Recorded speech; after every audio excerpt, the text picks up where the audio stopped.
Dhrangadhra ST ડેપોની અંદર પાર્કિંગમાં અવારનવાર મોટરસાઇકલ ચોરીના બનાવો સામે આવે છે, જ્યારે છેલ્લા 2 દિવસમાં 2 મોટરસાઇકલ ચોરી થયાના કિસ્સાઓ સામે આવ્યા છે, જેમાં બસ સ્ટેન્ડના પાર્કિંગમાંથી અશ્વિનભાઈ તથા રાજદીપ જાડેજાની મોટરસાઇકલ ચોરી થઈ હોવાનું જણાવવામાં આવ્યું હતું। બંને યુવાનો દ્વારા પોલીસને જાણ કરાતા સીસીટીવી ફૂટેજના આધારે પોલીસે વધુ તપાસ હાથ ધરી છે। મારું બાઇક પાર્ક કરેલું હોવાથી અને નોકરીથી પરત ફરીને આવેલો હું તો મારું બાઇક સ્થળ ઉપર હાજર ન હોવાથી।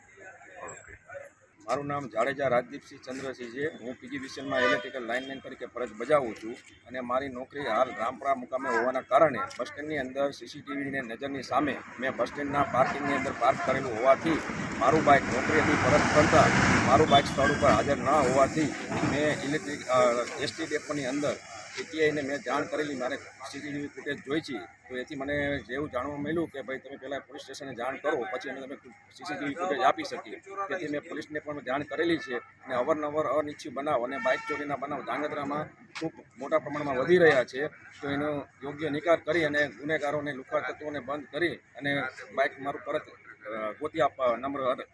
મારું નામ અશ્વિન સૌજીભાઈ ગણજૈયા છે। ગઈકાલે હું 19/3/25ના રોજ સવારે બસ સ્ટેન્ડ આવેલો હતો। મારું બાઇક અહીંયા બહારગામ જવાથી હોવાથી મેં પાર્કિંગમાં મૂક્યું હતું। પાર્કિંગમાં મૂકીને હું મારા બહારગામ જવા નીકળેલો હતો અને જેથી કરીને પછી હું રિટર્ન રાતે થયો, લગભગ 19 તારીખની રાતે 1 વાગે મારું બાઇક અહીંયા હતું નહીં અને આ બાઇક ચોરાઈ ગયેલું હોવાથી મેં આજ સવારે પોલીસ સ્ટેશન અરજી કરેલ છે। એટલે જેથી કરીને હું એવી વિનંતી કરું છું કે આવા ચોરોને અથવા લુખ્ખા તત્વો જે કોઈ હોય એમને પકડવા મારી નમ્ર વિનંતી અને અપીલ છે।